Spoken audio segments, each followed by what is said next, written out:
Caliperry doesn't have the luxury of signing G League players, and the report on Knox wasn't favorable. Before continuing, subscribe to the channel to receive more Arkansas news. The night in Tuscaloosa exposed both Arkansas's competitive edge and the delicate situation the team is going through. Against Alabama, away from home, John Caliperry's team came within inches of turning a 2-overtime battle into a landmark victory. The 117-115 loss doesn't diminish the performance of a group that, hampered by injuries and a barrage of fouls, refused to give up until the very last second. Arkansas took to the court already limited by 2 injured players. Throughout the game, the problem worsened with the accumulation of fouls, forcing Caliperry to resort to players who, in the initial season planning, weren't destined to play significant roles in crucial SEC games. Even so, the team responded with intensity, executing well offensively and finding solutions even with the rotation severely reduced. There were moments when exhaustion seemed inevitable. Jaden Karaletwa and Elmer Zafik, athletes who began their careers in Fayetteville without scholarships and without expectations of significant playing time, were thrown into a high-pressure scenario. Malik Ewan had to play while burdened with penalties, and the margin for any further errors simply didn't exist. While Alabama managed to use 10 players throughout the game, Arkansas operated at its physical and strategic limit. Even so, the team showed character. Darius Acuff Jr.'s ball at the end of the second overtime period and Ewan's dunk attempt at the buzzer symbolize how close Arkansas came to a result that would have been celebrated as an affirmation of competitive maturity. There was no lack of courage.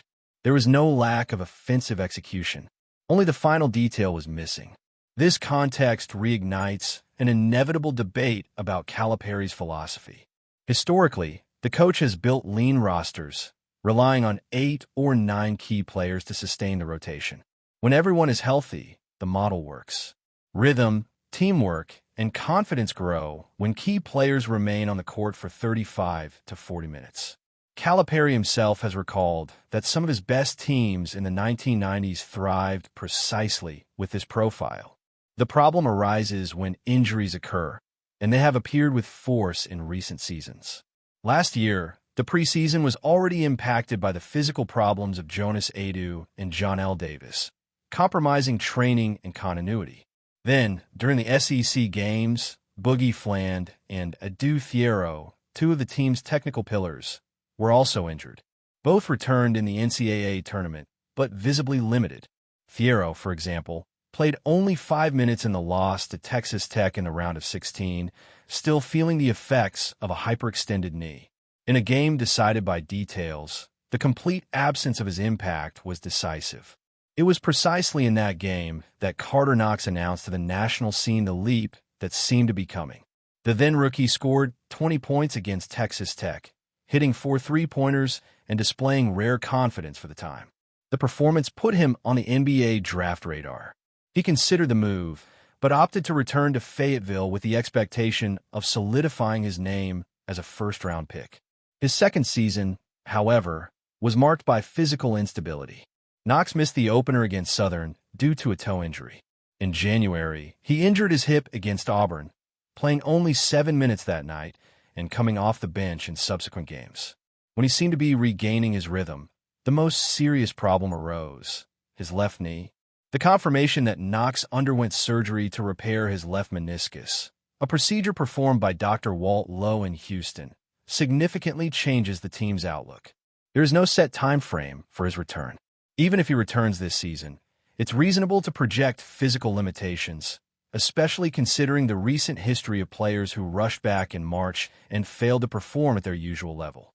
Knox's loss is significant not only because of the numbers, but because of what he represented in terms of competitive ceiling. There were highs and lows, it's true, but there were also defining games, including another impactful performance against Texas Tech in an important away win. His athletic profile, ability to space the floor and attack closeouts offered Arkansas a valuable offensive outlet in tight games. Without him, the responsibility is redistributed. In an already shortened roster, someone will need to absorb the production and, above all, the aggressiveness that was expected of Knox in this final stretch. The difference is that, unlike other seasons, Caliperry doesn't have the option of seeking alternative reinforcements, such as G League talent.